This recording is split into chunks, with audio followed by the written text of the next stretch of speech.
Fair value gap दिख रहा है जो फेल हो रहा है, नीचे ऑर्डर ब्लॉक है, उसके नीचे एक और ऑर्डर ब्लॉक है, फिबोनाची लगाया तो ये जो फेयर वैल्यू गैप था ये 50% वाले जोन पे था जो हमेशा फेल होता है, जो मैं हमेशा आपसे कहता हूँ फिबोनाची का 50% वाले जोन पे कभी ट्रस्ट नहीं करना चाहिए। अब इतने सारे ऑर्डर ब्लॉक मुझे दिख रहे हैं यहाँ पे, ट्रेंड हमारा बुलिश है, अब ट्रेंड चल रहा है, मैं तब भी यहाँ पे इतने नीचे बैठा हूँ अपनी पोजीशन को लगा के, बट ऑर्डर एग्जीक्यूट क्यों नहीं कर रहे? क्योंकि अभी तक मुझे स्ट्रेंथ दिख ही नहीं रही है। आप ये देख सकते हो कि अगर ये वाला जैसे फेयर वैल्यू गैप है, अगर ये इन्वर्स हो जाता मतलब कि ये फेयर वैल्यू गैप नया लोअर लो क्रिएट नहीं कर पाता और वहीं से एक नया हायर हाई लग जाता, तो मुझे दिखती कि बायर्स की स्ट्रेंथ है। लेकिन यहाँ पे क्लियरली दिख रहा है कि सेलर डोमिनेट कर रहे हैं। आप देख सकते हैं कैंडल का साइज बता देता है प्रेशर कितना ज्यादा आ रहा है सेलर्स का, कि मतलब कहीं से भी डिमांड नहीं आ रही है। जो रिट्रेसमेंट दिख रहा है ना हमें, थोड़ा थोड़ा ग्रीन कैंडल आती है, ये सिर्फ ऑर्डर ब्लॉक में जितनी डिमांड थी वो चीज है। और यहाँ पे आप देख सकते हैं सप्लाई बहुत ज्यादा है, मार्केट कैसे अग्रेसिवली नीचे जा रहा है और सारे ऑर्डर ब्लॉक जितने हैं वहां से थोड़ा थोड़ा रिट्रेस होके सारी चीजें फेल हो रही हैं और मुझे तो कुछ नहीं समझ आ रहा है, इसलिए मैंने यहाँ पे बाय नहीं करा। मार्केट ने चेंज ऑफ करेक्टर भी कर दिया,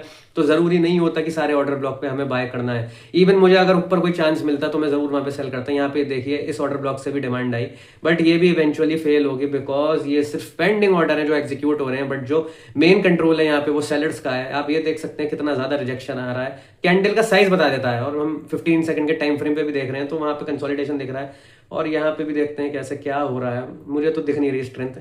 हायर हाई क्रिएट होना बहुत जरूरी है।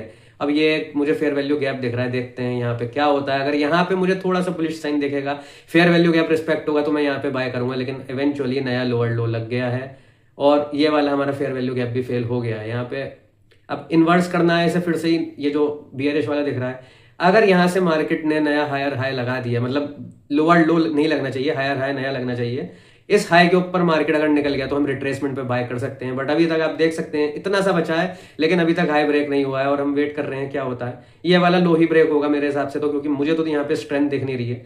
जब तक जहां पे मैंने ये ब्रेकआउट लिखा है उसके ऊपर यहाँ पे मुझे बुलिश कैंडल का क्लोजिंग नहीं मिल जाती, तब तक मैं यहाँ पे बाय नहीं कर पाऊंगा। और मुझे ये दिख रहा है कि मार्केट एक सप्लाई फॉर्म कर रहा है जो नीचे जितने भी लोग हैं उन्हें स्वीप करो। और ओके, यहाँ पे आप देख सकते हैं कितना एग्रेसिवली सेलर्स डोमिनेट कर रहे हैं, मतलब कितना ज्यादा मार्केट को गिरा दिया है। अब ये एक सपोर्ट की तरह एक्ट करेगा लेवल, यहाँ पे एक रेजिस्टेंस था जो रीटेस्टिंग हुआ है और जो रीटेस्टिंग वाला लेवल था उसे भी मार्केट ने स्वीप कर लिया है।